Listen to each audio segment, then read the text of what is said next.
Imagine you're starving in the wilderness today.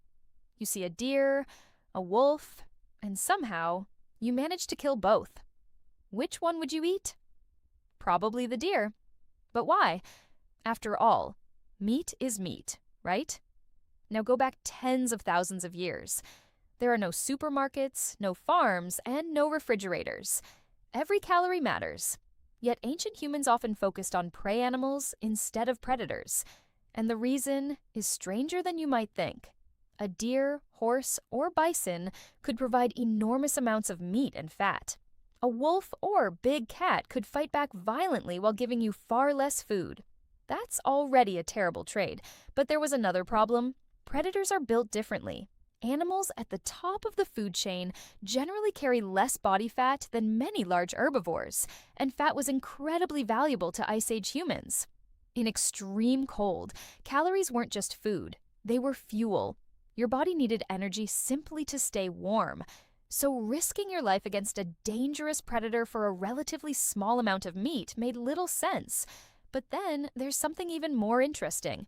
Predators could be dangerous long after they were dead.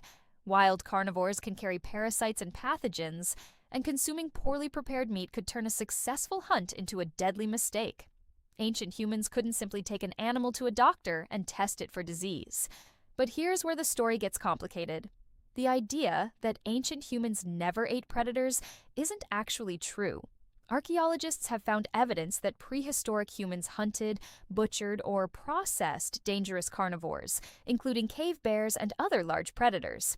But often, the most valuable part wasn't the meat. Their hides could become clothing, their bones could become tools, their teeth and claws could become ornaments. And sometimes, the animal itself may have carried enormous symbolic importance. In other words, killing a predator didn't necessarily mean you planned to eat it. You might be hunting it for something else entirely. And there was another reason to avoid turning predators into dinner.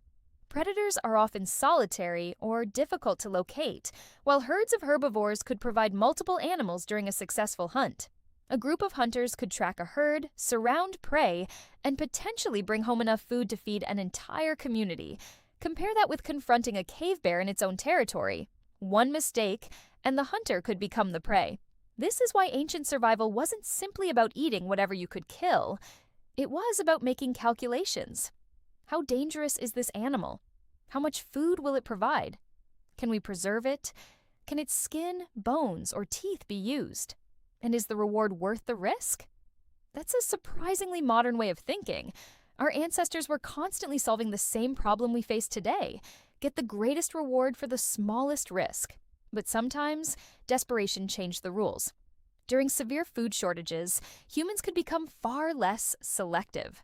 There is no universal rule saying predator meat was forbidden, and archaeological evidence from different regions and periods shows that diets varied widely. So the real mystery isn't why ancient humans never ate predators. It's why they usually had better options. A dangerous animal could cost more energy to capture than the calories it returned. And in a world where every calorie mattered, that could be the difference between surviving another winter and disappearing before spring. So when you imagine ancient humans surrounded by predators, don't picture people constantly trying to kill and eat everything that moved. Sometimes the smartest survival strategy was knowing what not to eat. And perhaps that's the strangest lesson of all. The animals humans feared most were sometimes more valuable alive, or dead for their hides and bones, than they ever were as food. If you enjoyed this video, don't forget to like and subscribe to 5 Minutes Explained for more videos like this.